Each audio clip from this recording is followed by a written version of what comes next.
शुक्रिया जिन्होंने ये मुझे मौका फराहम किया कि आज मैं आप लोगों के दरमियान दोबारा मौजूद हूँ। मैडम अज़रा ने मेरी एक ख्वाहिश को पूरा किया है और मुझे बहुत खुशी हुई है कि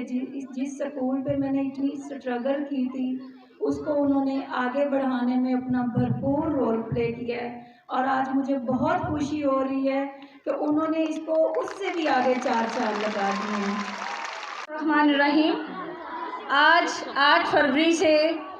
11 फरवरी तक हमें सेक्रेटरी एजुकेशन साउथ जनाब डॉक्टर इहतिशाम साहब के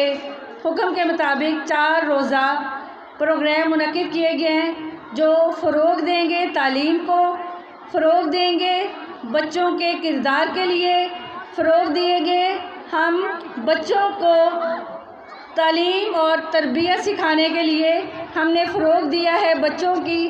कल्चर अक्कासी के लिए हमने फ़रोग़ दिया है, बच्चों के क्लासरूम्स डिकोर करके बताने के लिए हमने बच्चों के किरदार की तालीम की और हर एक्टिविटी को फ़रोग़ देने के लिए आज का ये प्रोग्राम मुनक़्क़िद किया है। हमारे सेक्रेटरी साहब की हिदायत के मुताबिक आज दोबारा से